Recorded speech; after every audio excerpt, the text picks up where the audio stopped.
3 দিনের রিমান্ডে সাবেক সিইসি কাজী হাবিবুল আউয়াল দ্বাদশ সংসদ নির্বাচন প্রহসনের ছিল বলে স্বীকারোক্তি। দায় চাপালেন তখনকার সরকারের উপর। কারোর উপরে দায় দেওয়ার তার কোনো রকমের সুযোগ নাই। সমস্ত নির্বাচন বিষয়টাকে এই প্রহসনের নির্বাচনের দায় দায়িত্ব তাকে নিতে হবে। শহীদ আবু সাইদ হত্যা মামলায় আগামী রোববার আনুষ্ঠানিক অভিযোগ দাখিল। 30 জন জড়িতের প্রমাণ প্রসিকিউশনে দ্রুত বিচারের দাবিতে রংপুরের শিক্ষার্থীদের কর্মসূচি। তদবিরে পাত্তা না দেয়ায় অপপ্রচার চালানো হচ্ছে অভিযোগ আইন উপদেষ্টার। সাংবাদিকরা দল কানা হলে স্বাধীন হবে না গণমাধ্যম। আমার কাছে বহু অন্যায় তদবির আছে, যেই মুহূর্তে তদবিরগুলো মানি না, দেখা যায় যার তদবির অন্যায় তদবির আমি রাখি নাই, কিছুদিন পর সে আমাকে ভারতের দালাল যা ইচ্ছা বলে। নির্বাহী বিভাগকে দুর্বল করার চেষ্টা হচ্ছে অভিযোগ বিএনপির। সংস্কার চাপিয়ে দেয়া হলে ঝুঁকি থাকে বাস্তবায়নের মন্তব্য অন্যান্য দলের। নির্বাহী বিভাগকে অতীতে একজন স্বৈরাচার হয়েছিল, সেজন্য নির্বাহী বিভাগ তো আমরা বিলুপ্ত করতে পারবো না। পার্লামেন্টে ভালো প্রতিনিধি যাতে আসতে পারে সেই চেষ্টা করি। এইটা বাদ দিয়ে কালক্ষেপণ মানে হলো ওই পতিত স্বৈরাচারকে সুযোগ করে দেওয়া। বাংলা প্রথম পত্র দিয়ে এইচএসসি পরীক্ষা শুরু। নকল ও প্রশ্ন ফাঁসের গুজব ঠেকাতে সতর্ক সরকার। বিভিন্ন কারণে জামালপুর ও হবিগঞ্জে পরীক্ষা দেওয়া হলো না 20 জনের। 4-5 দিন যাবৎ ঘুরতেছি এডমিট নেওয়ার জন্য, তারা আমাদের নানান তাল বাহানায় ঘুরাইতেছে, দিতেছে না। 2 বছর পড়ালেখা করছি, 2 বছর পড়ালেখা আমার মায়ের। আইন প্রয়োগ করে মাদক নির্মূল সম্ভব নয় বললেন স্বরাষ্ট্র উপদেষ্টা। প্রয়োজন জনসচেতনতা। মাদকাসক্তদের জন্য কারাগার নির্মাণের কথা ভাবছে সরকার। যুক্তরাষ্ট্র না জানালে ইসরায়েলকে সম্পূর্ণ ধ্বংস করে ফেলা হতো, দাবি খামেনির। পরমাণুর জন্য নয়, বরং ইরানকে আত্মসমর্পণ করাতে চালানো হয় হামলা।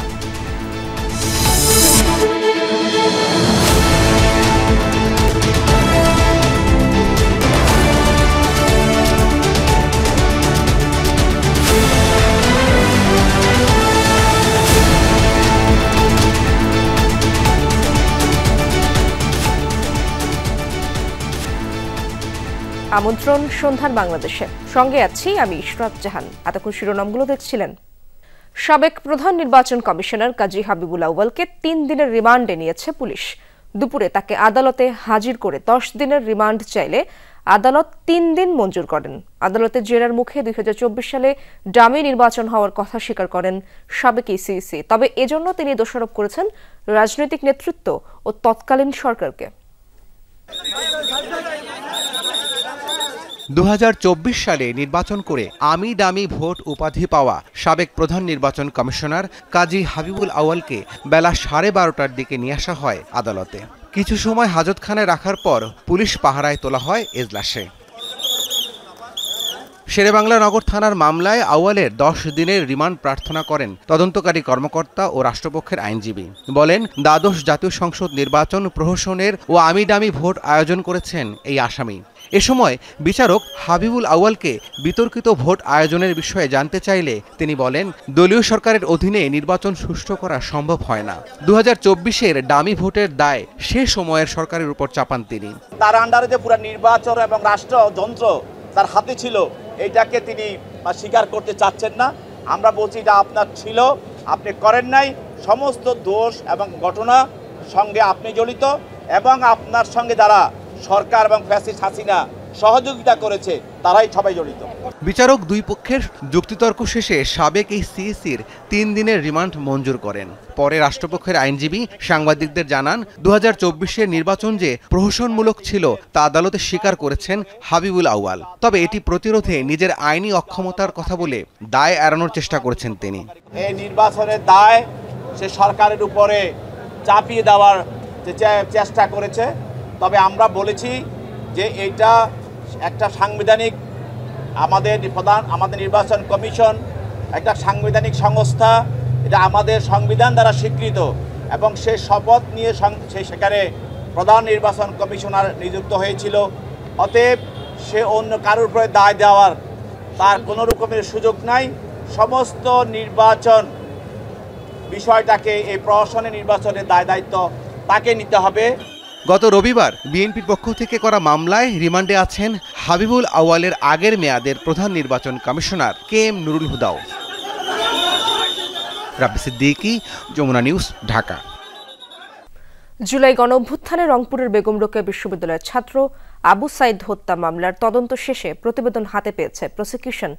এই হত্যাকাণ্ডে আইনশৃঙ্খলা বাহিনীর সদস্যসহ মোট ৩০ জনের সম্পৃক্ততা মিলেছে। প্রসিকিউশন জানায় আগামী রবিবার এই মামলায় আনুষ্ঠানিক অভিযোগ দাখিল করা হবে ট্রাইব্যুনালে। নিপীড়নের বিরুদ্ধে দুহাত প্রসারিত করে দাঁড়িয়ে আবু সাইদ, পরমুহূর্তেই তার প্রসারিত বুক লক্ষ্য করে গুলি। জুলাই গণঅভ্যুত্থানের মোড় ঘুরিয়ে দিয়েছিল রংপুরের বেগম রোকেয়া বিশ্ববিদ্যালয়ের ছাত্র আবু সাইদের মৃত্যুর এই ভিডিও। পুলিশের অস্ত্রের মুখে নির্ভয়ে দুহাত প্রসারিত আবু সাইদ হয়ে ওঠেন স্বৈরাচার বিরোধী কোটি মানুষের প্রেরণার উৎস। এই হত্যাকাণ্ডের প্রতিবাদে সোচ্চার হন আপামর জনতা। কোটা সংস্কার আন্দোলন রূপ নিতে থাকে গণ আন্দোলনে, যার ধারাবাহিকতায় ছাত্র জনতার অভ্যুত্থানের মুখে গত ৫ আগস্ট ভারতে পালিয়ে যান শেখ হাসিনা। তছনছ হয় স্বৈরাচারের ১৬ বছরের ক্ষমতার মসনদ। আবু সাইদ হত্যার বিচার চেয়ে তার পরিবার গত ১৩ জানুয়ারি আন্তর্জাতিক অপরাধ ট্রাইব্যুনালে আনুষ্ঠানিক অভিযোগ দেয়। সেই মামলার তদন্ত শেষ করেছে তদন্ত সংস্থা। প্রতিবেদন হাতে পেয়েছে প্রসিকিউশন। হত্যাকাণ্ডে মিলেছে ৩০ জনের সম্পৃক্ততা। তাদের মধ্যে পুলিশ ছাড়াও বিশ্ববিদ্যালয়ের প্রশাসন ও ছাত্রলীগ নেতৃবৃন্দের নাম রয়েছে। আসামিদের সম্পৃক্ততা নিয়ে যেটা আপনাদের জানা আছে সেটাই বলবো, তার বাইরে বলবো না। সেটা হচ্ছে আপনারা দেখেছেন 2:17 16 জুলাই তাকে কিভাবে হত্যা করা হয়েছে। সে বুক চিতিয়ে দাঁড়িয়েছিল, সে কাউকে আক্রমণ করেনি এবং কারা গুলি করেছে সেটাও আপনারা দেখেছেন, কোথা থেকে গুলি হয়েছে সেটাও দেখেছেন, এবং যারা গুলি করেছে তারা আসামি। এর আগে গত 15 জুন আন্তর্জাতিক অপরাধ ট্রাইব্যুনালের চেয়ারম্যান বিচারপতি মোহাম্মদ গোলাম মর্তুজা মজুমদারের নেতৃত্বাধীন ট্রাইব্যুনাল জুলাই গণঅভ্যুত্থানে রংপুর বেগম রোকেয়া বিশ্ববিদ্যালয়ের শিক্ষার্থী আবু সাইদ হত্যা মামলার তদন্ত 1 মাসের মধ্যে শেষ করার নির্দেশ দেন।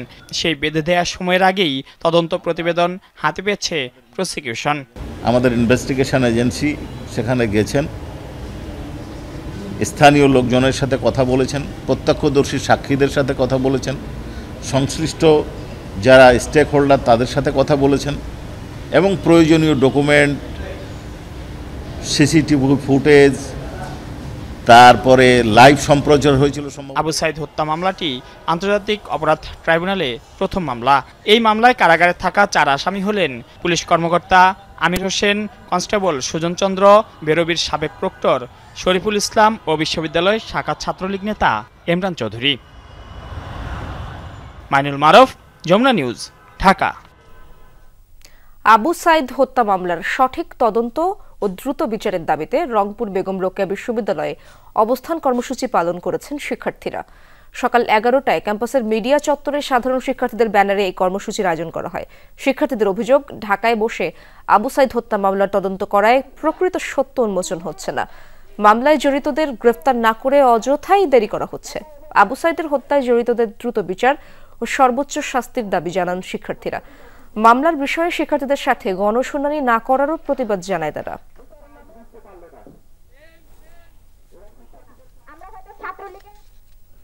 অনেকের অন্যায় তদবির না শোনার কারণে তারা সরকারের উপদেষ্টাদের বিরুদ্ধে অপপ্রচার চালাচ্ছে, এমন মন্তব্য করে যারা অপপ্রচার করছে তাদের নিয়ে অসহায়ত্বের কথা জানিয়েছেন আইন উপদেষ্টা ডক্টর আসিফ নজরুল। রাজধানীতে গণমাধ্যমের স্বাধীনতা নিয়ে এক সংলাপে আলোচকরা মুক্ত গণমাধ্যমের জন্য সরকার, মালিকপক্ষ ও সংবাদকর্মীদের ঐক্যবদ্ধ হওয়ার তাগিদ দেন। বলা হয়, দলকানা আর দলাদলিতে ব্যস্ত সাংবাদিকরাই মুক্ত গণমাধ্যমের প্রধান অন্তরায়। রাজধানীর সিরডাপ মিলনায়তনে গণমাধ্যমের স্বাধীনতা, সাংবাদিকদের সুরক্ষা ও অভিযোগ নিষ্পত্তির আইনি কাঠামো পর্যালোচনা শীর্ষক সংলাপ, যেখানে অংশ নেন সাংবাদিক, রাজনৈতিক নেতা, সরকারের উপদেষ্টা, সচিব ও সুশীল সমাজের প্রতিনিধিরা। শুরুতে উঠে আসে দেশের গণমাধ্যমের কিছু রূঢ় বাস্তবতা। একজন সাধারণ সংবাদকর্মী, একজন সাধারণ রাজনৈতিক কর্মী থেকে শুরু করে একজন শীর্ষ আমলা, কেউ মব ভায়োলেন্সের বাইরে নয়। সমাজের প্রতিনিধিরা। শুরুতে উঠে আসে দেশের গণমাধ্যমের কিছু রূঢ় বাস্তবতা। একজন সাধারণ সংবাদকর্মী, একজন সাধারণ রাজনৈতিক কর্মী থেকে শুরু করে একজন শীর্ষ আমলা, কেউ মব ভায়োলেন্সের বাইরে নয়। আমরা একটা অস্বাভাবিক অসুস্থ সময় আছি। বিএফএস এর নেতাদের বেশিরভাগই দেখা যাচ্ছে তারা ওয়ার্কিং জার্নালিস্ট না, হয়তো ছিলেন সাবেক সাংবাদিক। নেতা হন যিনি সাংবাদিকের মৌলিক সমস্যাটা বোঝেন না বা করেন না বা অন্তর্ভুক্ত থাকেন না, উনি কিভাবে বুঝবেন? একটা দীর্ঘ সময় যখন একটা কালচার আমরা থাকি, আমাদের মঞ্জু ভাইরা বিপ্লব করে ফেলবেন, বিপ্লব করে মালিক টালিক পাল্টে ফেলা যেতে পারে, বাট কালচার পাল্টানো যায় বলে আমি মনে করি না। নাগরিক প্রতিনিধিরা বলেন, গত 15-16 বছরের যে সাংবাদিকতায় কালচার তৈরি হয়েছে সেটা অল্প সময়ে কাটিয়ে ওঠা যাবে না। গণমাধ্যম যদি সেই ভূমিকা পালন করত, তাহলে হয়তো আমাদের এই জালিয়াতির নির্বাচনগুলো, এই যে কারচুপির নির্বাচনগুলো বহুলাংশে বোধহয় প্রতিহত করা যেত। সরকার কি বললো কি করলো সেটাকে তোয়াক্কা না করে তার সাংবাদিকতাই করতে হবে, এবং সেই সদিচ্ছা যতদিন আমাদের সাংবাদিকদের না থাকে ততদিন আমরা এটা আদায় করতে পারবো না।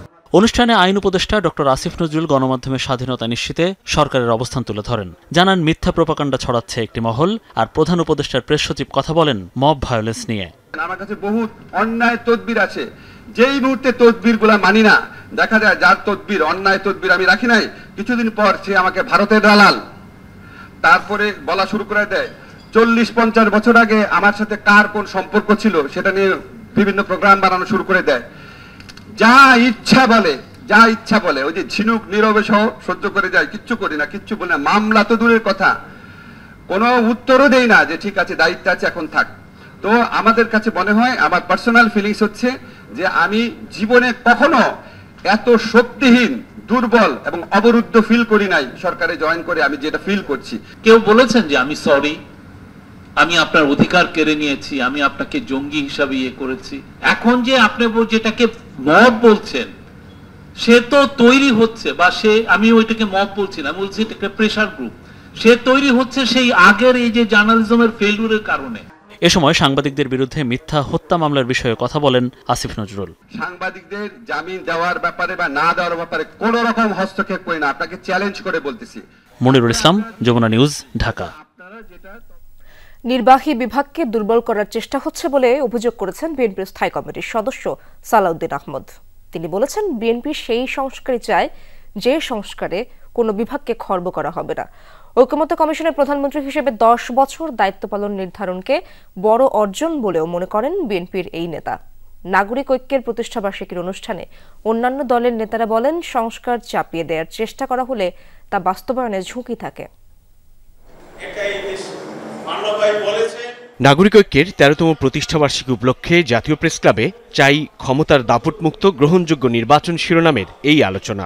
আমাদের যে প্রচেষ্টা যথেষ্ট হয়েছে, আমি মনে করি আর দরকার নাই। সভায় যোগ দিয়ে নির্বাচন কমিশন সংক্রান্ত সংস্কার কমিশনের প্রধান বদিউল আলম মজুমদার গুরুত্ব দেন রাজনৈতিক দলে গণতন্ত্র চর্চার উপর।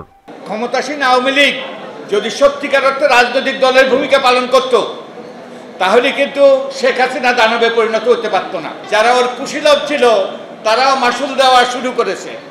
গুরুত্ব পায় সংস্কার আলাপ। জাতীয় ঐকমত্য কমিশনের আলোচনায় রাষ্ট্রের মূলনীতি নিয়ে বিরোধ স্পষ্ট হয় নেতাদের বক্তব্যে। যখন আমরা বলছি বহুত্ববাদ বিশ্বাস করি, তখন কোন মোল্লারা বলছেন বহুত্ববাদ কিরকম করে হবে, আল্লাহ তো এক, বলে বহুত্ববাদ কেন?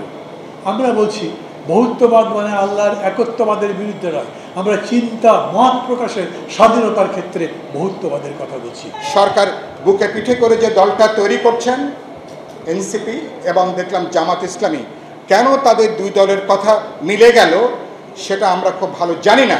আপনারা কোন দিকে সরকারকে ঠেলে নিচ্ছেন, কি কথা বলতে চান? আগামী ফেব্রুয়ারি মাসে যদি জাতীয় নির্বাচন অনুষ্ঠিত হয়, তার আগে কি স্থানীয় সরকারি নির্বাচন হবার কোনো সুযোগ আছে কিনা? তথাকথিত ঐক্যমত্যের নামে মুক্তিযুদ্ধের মধ্য দিয়ে অর্জিত বাংলাদেশের মূল ভিত্তিকে আপনি কৌশল অন্যদিকে দিতে চান। একটা সার্বভৌমত্ব পার্লামেন্ট করি, পার্লামেন্টে ভালো প্রতিনিধি যাতে আসতে পারে সেই চেষ্টা করি। এইটা বাদ দিয়ে কালক্ষেপণ মানে হলো ওই পতিত স্বৈরাচারকে সুযোগ করে দেওয়া। বিএনপির স্থায়ী কমিটির সদস্য সালাউদ্দিন আহমদ জানান, ঐকমত্যে পৌঁছাতেই বিএনপি একজন ব্যক্তির প্রধানমন্ত্রী হিসেবে দায়িত্ব পালনে 10 বছর মেয়াদ নির্ধারণে রাজি হয়েছে। বলেন, নির্বাচনকালীন সময়ে থাকতে হবে তত্ত্বাবধায়ক সরকার। পার্লামেন্টে এমন কোনো আইন পাস করা যাবে না যে আইনটা এই জুডিশিয়ারিতে চ্যালেঞ্জ হবে না। আমরা বিচার বিভাগেরও জবাবদিহিতা নিশ্চিত করার জন্য প্রস্তাব রেখেছি। চেক অ্যান্ড ব্যালেন্স, একটা মধুর সম্পর্ক এবং পাহারাদার সৃষ্টি করা, সেফগার্ড সৃষ্টি করার জন্য সকল অর্গানগুলোকে সেভাবে শক্তিশালী করা। সালাউদ্দিন আহমদ বলেন, রাষ্ট্রের সব বিভাগকেই স্বাধীনভাবে কাজ করার সুযোগ নিশ্চিত করতে হবে। প্রবণতা দেখা যাচ্ছে সংস্কার কমিশনের প্রচেষ্টার মধ্যে, মানে জাতীয় ঐক্য কমিশনের, যে নির্বাহী বিভাগকে যত বেশি নিয়ন্ত্রিত করা যায়, সেটা নির্বাহী বিভাগকে অতীতে একজন স্বৈরাচার হয়েছিল, সেজন্য নির্বাহী বিভাগকে আমরা বিলুপ্ত করতে পারবো না, দুর্বল করতে পারবো না। নিরপেক্ষতা ধরে রাখতে প্রয়োজনে অন্তর্বর্তী সরকারের কাঠামো ছোট করার আহ্বানও জানান রাজনৈতিক দলের নেতারা। 10 বছরের বেশি কোনো ব্যক্তি বাংলাদেশে প্রধানমন্ত্রীত্বের আসনে বসতে পারবেন না, এখানেই স্বৈরাচারকে রুখে দেওয়া হলো। সাইফুদ্দিন রবিন, যমুনা নিউজ, ঢাকা। সব জায়গায় একমত হওয়ার সুযোগ নেই, যেসব বিষয়ে ঐকমত্য হবে সেগুলো মেনে সংস্কার করতে হবে, এমন মন্তব্য করেছেন বিএনপির স্থায়ী কমিটির সদস্য আমির খসরু মাহমুদ চৌধুরী। বিকেলে গুলশানে লিয়াজো কমিটির বৈঠক শেষে এমন মন্তব্য করেন তিনি। বলেন, ঐকমত্যের প্রেক্ষিতে সংস্কার করতে হবে, ঐকমত্য না হওয়ার বিষয় নিয়ে সংসদে পরবর্তীতে আলোচনা হবে বলে জানান তিনি। বৈঠকের বিষয়ে আমির খসরু জানান, লিয়াজো কমিটির বৈঠকে আসন ভাগাভাগি নিয়ে কোনো আলোচনা হয়নি। নির্বাচনের তফসিল ঘোষণার পর এ বিষয়ে সমমনাদের সাথে আলোচনা করবে বিএনপি।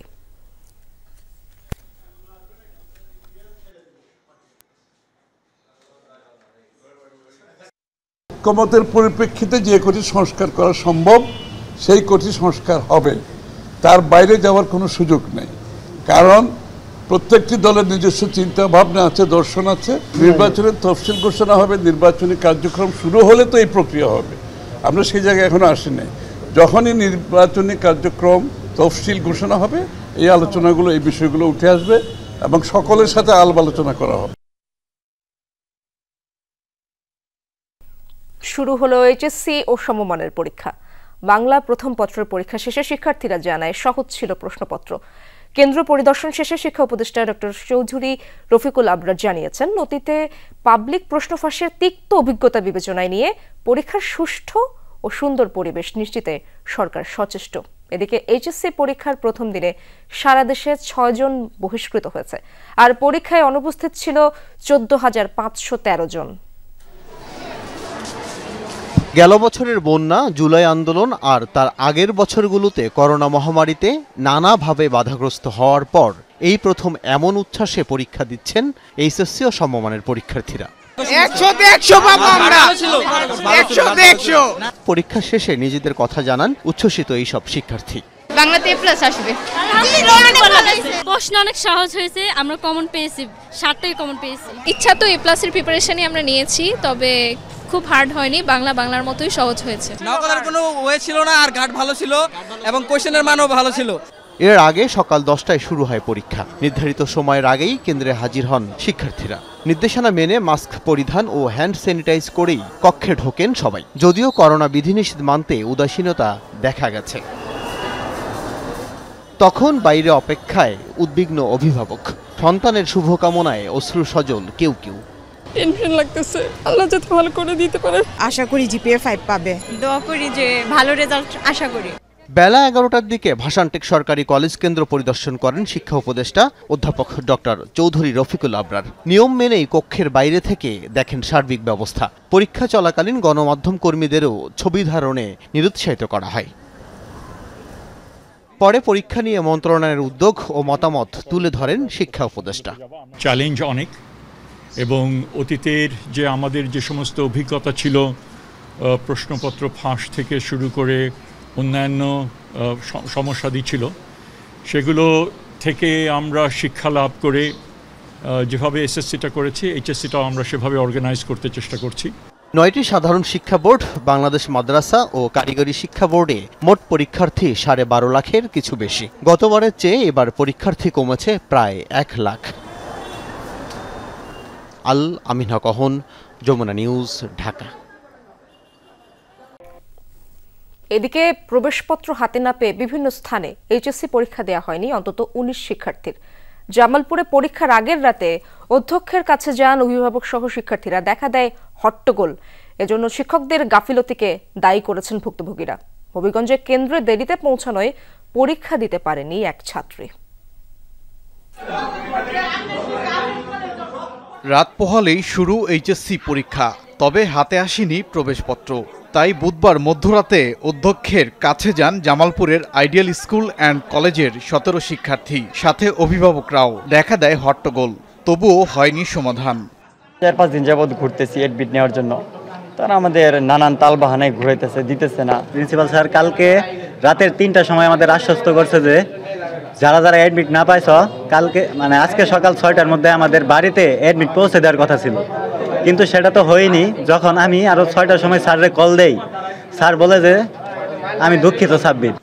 পরীক্ষা দেওয়ার সুযোগ মিলবে এমন আশায় সকালে কেন্দ্রে পৌঁছায় 17 শিক্ষার্থী, কিন্তু ভাগ্যের নির্মমতা, মেলেনি ভেতরে প্রবেশের সুযোগ। ভুক্তভোগী শিক্ষার্থীদের দাবি ফি দিয়ে নির্ধারিত সময়েই ফর্ম পূরণ করেছিলেন।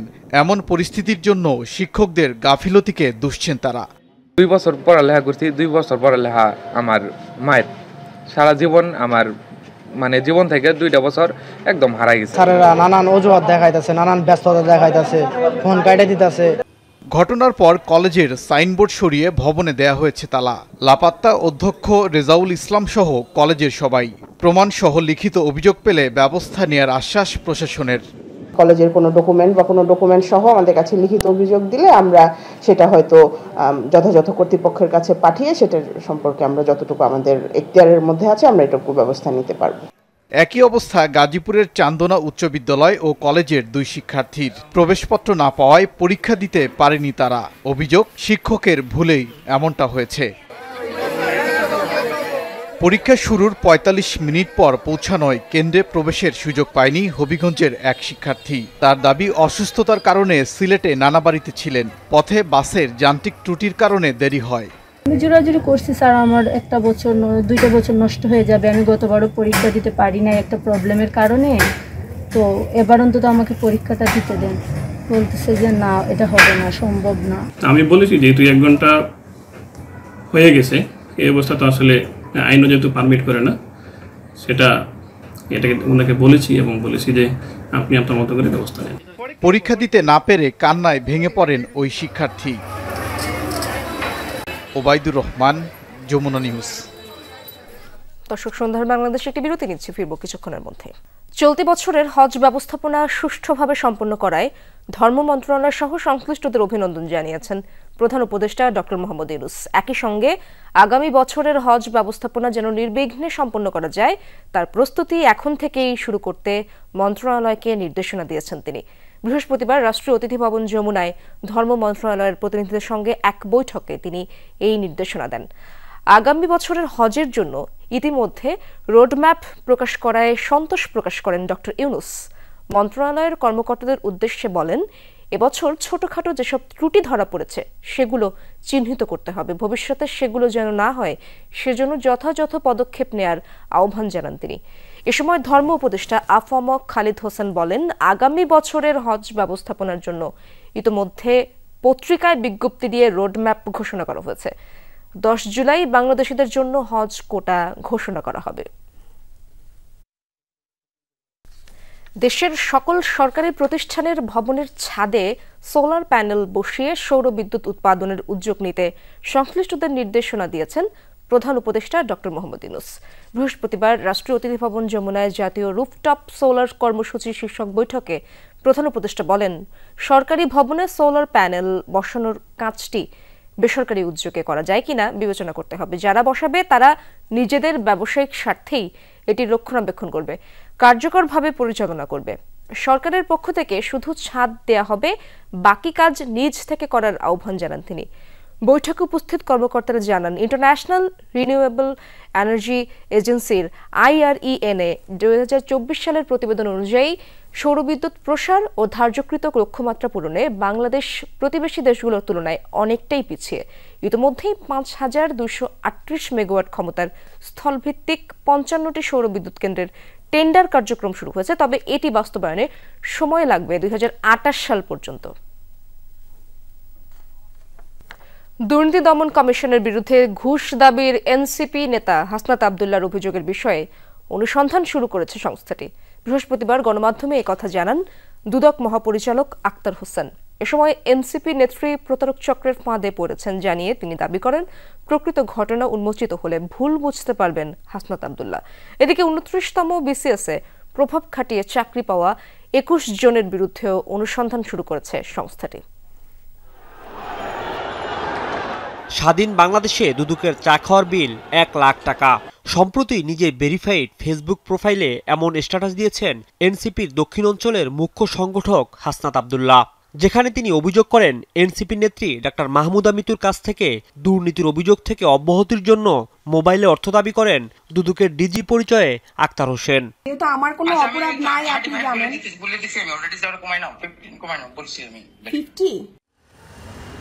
বিষয়টি দৃষ্টিগোচর হয়েছে দুদকের। এ ব্যাপারে সংস্থার মহাপরিচালক জানান, এনসিপি নেত্রী মাহমুদা মিতু প্রতারক চক্রের ফাঁদে পড়েছেন।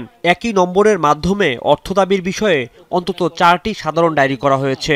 তবে অনুসন্ধানে দুদকের কারো সংশ্লিষ্টতা মিললে কঠোর ব্যবস্থা নেওয়া হবে বলে জানান মহাপরিচালক। এই প্রতারকের ফাঁদে কেন তিনি আসলেন, পুরো বিষয়টা নিয়ে আমরা অনুসন্ধানের সিদ্ধান্ত নেওয়া হয়েছে। দুদকের কোনো পর্যায়ের কোনো কর্মকর্তা, কোনো কর্মচারী যদি কোনো সম্পৃক্ততা থাকে, তাহলে সকলের বিরুদ্ধে, অন্যান্য প্রতারকদের বিরুদ্ধে যে ধরনের ব্যবস্থা নেওয়া হবে তার চেয়ে বেশি আমাদের কোনো কর্মকর্তার সম্পৃক্ততা পাওয়া গেলে তাদেরকে আইনানুগ ব্যবস্থা নেওয়া হবে। এদিকে ফল প্রকাশের 13 মাস পর 29তম বিসিএস এর নন ক্যাডার সুপারিশপ্রাপ্ত 21 জনকে ক্ষমতার প্রভাব খাটিয়ে ক্যাডার হিসাবে বিভিন্ন দপ্তরে পদায়নের অভিযোগের বিষয়েও অনুসন্ধানের সিদ্ধান্ত নিয়েছে সংস্থাটি। নিয়ম বহির্ভূতভাবে নন ক্যাডারে যারা সুপারিশপ্রাপ্ত হয়েছেন তাদের মধ্য থেকে দুর্নীতি এবং ক্ষমতার অপব্যবহারের মাধ্যমে 21 জনকে ক্যাডার পদে নিয়োগ প্রদান করা হয়েছে। এই বিষয়ে অনুসন্ধানের সিদ্ধান্ত গ্রহণ করা হয়েছে। সুতরাং অনুসন্ধানে সব বিষয়গুলো উঠে আসবে।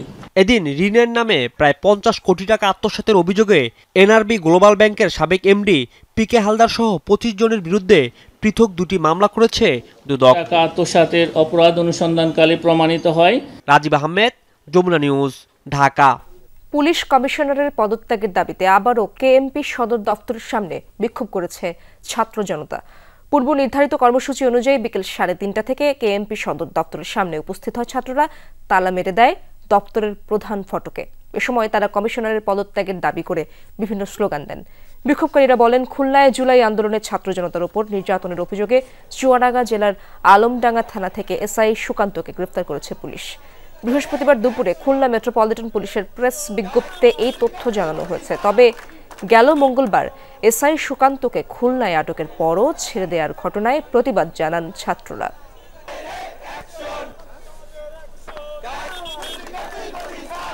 পুলিশ কমিশনার কেন তাকে রিমান্ডে নেয়ার জন্য অথবা ওয়ারেন্ট জারির জন্য পুলিশের পক্ষ থেকে কেন আবেদন করা হয়নি? আমরা নতুন কোনো কমিশনারকে চাচ্ছি যার মাধ্যমে আমাদের খুলনার শান্তি শৃঙ্খলা আবার ফেরত আসুক। চীন ও পাকিস্তানকে নিয়ে ভারত বিরোধী কোনো জোট বাংলাদেশ গঠন করছে না বলে দাবি করেছেন পররাষ্ট্র উপদেষ্টা তৌহিদ হোসেন। জানান, 3 দেশের পররাষ্ট্র সচিবের বৈঠক ছিল অফিসিয়াল উদ্যোগ, রাজনৈতিক কিছু নয়। ভারতের সাথে সম্পর্ক শীতল না হলেও এটি রিঅ্যাডজাস্টমেন্ট বা পুনরুদ্ধার করার চেষ্টা চলছে বলেও জানান তিনি। পররাষ্ট্র উপদেষ্টা জানান, ব্রিটেন নিশ্চিত করার পরও প্রধান উপদেষ্টার সাথে লন্ডনে কেন দেশটির প্রধানমন্ত্রীর সাথে বৈঠক হয়নি তার দায়ও কাউকে নিতে হবে। যারা আমাদের সাথে যোগাযোগ করেছে তেহরানে আছে। কর্মজীবনের শেষ দিনে 20 জুন কুনমিংয়ে পাকিস্তান ও চীনের পররাষ্ট্র সচিব পর্যায়ের কর্মকর্তাদের সাথে ত্রিপক্ষীয় বৈঠক করেন তখনকার ভারপ্রাপ্ত পররাষ্ট্র সচিব রুহুল আলম সিদ্দিকী। একসাথে নিয়ে যাওয়াটাও সম্ভব হবে না। সেখানে ত্রিদেশীয় নতুন জোট গঠন ও সেজন্য ওয়ার্কিং গ্রুপ গঠনের কথা জানায় পাকিস্তান ও চীন, যদিও পরের দিন বিজ্ঞপ্তি দিয়ে এটিকে অনানুষ্ঠানিক বৈঠক বলে দাবি করে ঢাকা। মূলত 5 আগস্ট পরবর্তী প্রেক্ষাপটে ঢাকা ইসলামাবাদ সম্পর্ক জোরদারের সুযোগে বেইজিং এই ত্রিপক্ষীয় জোট গঠন করছে বলে দাবি করেছে ভারতীয় গণমাধ্যম। ঈদের ছুটি ও 2টি সরকারি সফর শেষে 25 দিন পর গণমাধ্যমের মুখোমুখি পররাষ্ট্র উপদেষ্টা। সেখানে এই জোট ও এর লক্ষ্য নিয়ে জানতে চান সাংবাদিকরা। জোট গঠন করছি না আমরা, মূলত উদ্যোগ চীনের এবং এটা একেবারে অফিসিয়াল পর্যায়ে, এটা কোনো রাজনৈতিক কোনো পর্যায়ে না। আসলে এটা কোনো ওইরকম স্ট্রাকচার্ড বড়সড় কোনো ব্যাপার ছিল না। আসলে প্রত্যেকটা দেশে নিজস্ব দৃষ্টিভঙ্গি থেকে এটাকে একভাবে দেখেছে, আমরাও তাই করেছি। অবশ্যই তৃতীয় কোনো পক্ষকে টার্গেট করছে না, এটুকু আমি আপনাদেরকে নিশ্চয়তা দিতে পারি। টার্গেট করার কোনো ব্যাপার এখানে নেই। এ সময় ঢাকা দিল্লি সম্পর্কের টানাপোড়েন ও সেক্ষেত্রে সরকার কি করছে তাও স্পষ্ট করেন উপদেষ্টা। ভারতের সাথে সম্পর্ক শীতল আমি বলতে চাই না, আমি বলতেছি যে এটা একটা রিঅ্যাডজাস্টমেন্টের পর্যায়ে আছে। আমরা এটাকে এভাবেই দেখি, রিঅ্যাডজাস্টমেন্টের পর্যায়ে আছে এবং এ ব্যাপারে আমাদের সদিচ্ছার কোনো অভাব নেই। সত্যটাকে বরং স্বীকার করি যে পূর্ববর্তী সরকারের সাথে ভারতের যেরকম ঘনিষ্ঠ সম্পর্ক ছিল, ভারত যেরকম সম্পর্ক প্রতিষ্ঠা করেছিল, আমাদের সাথে বর্তমান সম্পর্ক ঠিক ওই রকম নেই। কাজে এটাকে আমি রিঅ্যাডজাস্টমেন্ট বলছি। আসে প্রধান উপদেষ্টার লন্ডন সফর প্রসঙ্গ। রাষ্ট্রীয় সফর বলা হলেও ব্রিটিশ প্রধানমন্ত্রীর সাথে সরকার প্রধান ডক্টর মোহাম্মদ ইউনূসের কেন সাক্ষাৎ হয়নি তার সুস্পষ্ট জবাব ছিল না পররাষ্ট্র উপদেষ্টার কাছে। যুক্তরাজ্যের পক্ষ থেকে বলার পরেই আমরা এটা কনফার্ম করেছি। কেন হয়নি যুক্তরাজ্যের প্রধানমন্ত্রীর সাথে মিটিং, এটা আমি ঠিক এই মুহূর্তে আপনাকে বলতে পারবো। আমি বলতে পারবো কারণ আমি ছিলাম না, আপনি জানেন ওখানে। যারা ছিল তারা হয়তো আরও ভালো বলতে পারবেন। তবে বাস্তবতা হচ্ছে যে মিটিংটা হয়নি। আমার দেখে এটা দায়িত্ব নেয় কিনা। প্রজ্ঞাপন জারি হলেও প্রতিমন্ত্রী মর্যাদায় পররাষ্ট্র মন্ত্রণালয়ে সাবেক রাষ্ট্রদূত সুফিউর রহমান এ দায়িত্বে যোগ দিতে চাননি বলেও দাবি উপদেষ্টার। উনি এখানে এই পদে যোগ দেন, এটুকু আমি বলতে পারি। মাহফুজ মিশু, যমুনা নিউজ, ঢাকা। মাদকদ্রব্যের ভয়াল থাবা থেকে মানুষকে সচেতন করতে সারা বিশ্বে পালিত হচ্ছে মাদকদ্রব্যের অপব্যবহার ও অবৈধ পাচার বিরোধী আন্তর্জাতিক দিবস। দিবসটি উপলক্ষে ঢাকাতেও নানা কর্মসূচির আয়োজন করা হয়।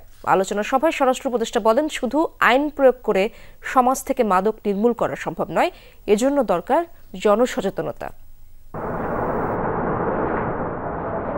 দেশে মাদকের ভয়াল থাবা বেড়েছে উদ্বেগজনক হারে।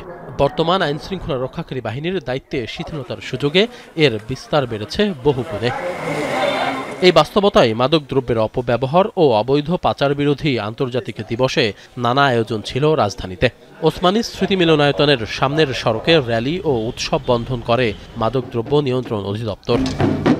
পরে আলোচনা সভায় প্রধান অতিথি স্বরাষ্ট্র উপদেষ্টা অবসরপ্রাপ্ত লেফটেন্যান্ট জেনারেল জাহাঙ্গীর আলম চৌধুরী বলেন, মাদক শুধু দেশীয় নয়, বৈশ্বিক সমস্যা। প্রযুক্তির উন্নতির সাথে সাথে বিশ্বের বিভিন্ন দেশে নতুন সিনথেটিক, সেমি সিনথেটিক ড্রাগ, যেটাকে এনপিএস বলা হয়, এর আবির্ভাবের ফলে মাদক দ্রব্যের অপব্যবহার ও অবৈধ পাচারজনিত সমস্যা আরও ঘনীভূত হয়েছে। নতুন নতুন এসব মাদক নিয়ে আমাদের নতুনভাবে কর্মকৌশল তৈরি করতে হচ্ছে। মাদক নির্মূলে সরকারের বিভিন্ন উদ্যোগের কথা তুলে ধরে উপদেষ্টা বলেন, মাদকাসক্তদের জন্য বিভাগীয় পর্যায়ে আলাদা কারাগার নির্মাণের পরিকল্পনা করেছে সরকার।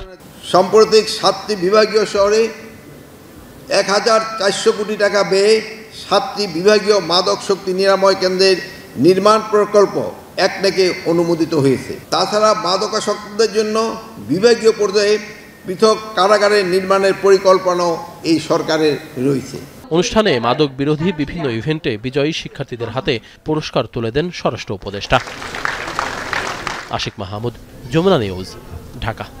ইরানের সর্বাত্মক হামলায় ধ্বংসের দ্বারপ্রান্তে পৌঁছে গিয়েছিল ইসরায়েল। তবে যুক্তরাষ্ট্রের হস্তক্ষেপের কারণে অল্পের জন্য পুরোপুরি ধ্বংস হয়নি ইসরায়েল, এমন মন্তব্য করেছেন ইরানের সর্বোচ্চ নেতা আয়াতুল্লাহ আলী খামেনি। পরমাণুর জন্য নয়, বরং ইরানকে আত্মসমর্পণ করাতে অভিযান চালানো হয় বলেও দাবি করেন তিনি। ইরান ইসরায়েল যুদ্ধবিরতির পর প্রথমবারের মতো জাতির উদ্দেশ্যে ভাষণ আয়াতুল্লাহ আলী খামেনির। ইসরায়েলের সাথে লড়াইয়ের প্রেক্ষাপট, ফলাফল সহ নানা ইস্যুতে কথা বলেন ইরানের সর্বোচ্চ নেতা। বৃহস্পতিবার ইরানের গণমাধ্যমে প্রচার করা হয় আয়াতুল্লাহ আলী খামেনির এই ভাষণ। লড়াইয়ে তার দেশ জয়ী হয়েছে বলে দাবি করেন Khamenei.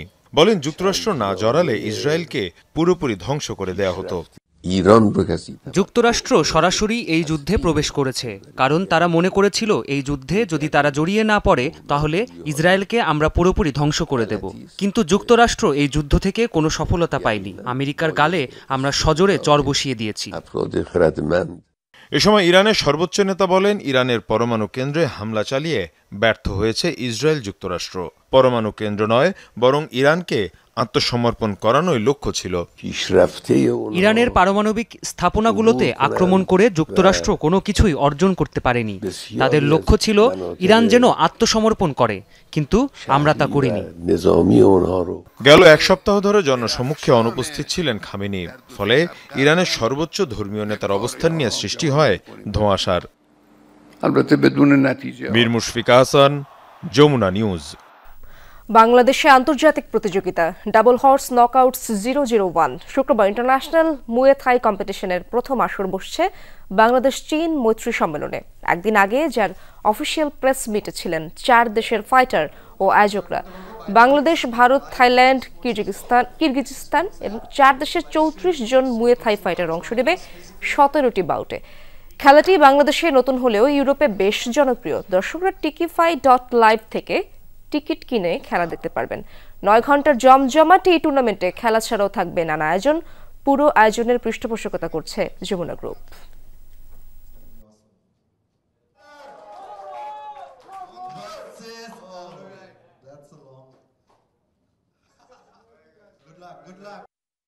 Now is the time যে বাংলাদেশে একটা প্ল্যাটফর্ম দরকার, যেখানে যত আমাদের বাংলাদেশের ট্যালেন্ট আছে, মুই থাই বলেন, কারাতি বলেন, জুডো বলেন, একটা প্ল্যাটফর্ম দরকার যেটা আমরা ওয়ার্ল্ড ওয়াইড স্টেজে আমরা দেখাতে পারি। তখন দেখবে এই প্ল্যাটফর্ম, যখন আমাদের যত স্টার আছে এখন, ওরা দেখে চিন্তা করবে যে আমরা মুই থাই মার্শাল আর্টস যেটাই হোক একটা ক্যারিয়ার প্যাথ হওয়ার জন্য। That is the reason why I want to open this platform. দর্শক, এই ছিল আজকের সন্ধ্যার বাংলাদেশের আয়োজনে। এতক্ষণ যারা সঙ্গে ছিলেন সবাইকে ধন্যবাদ।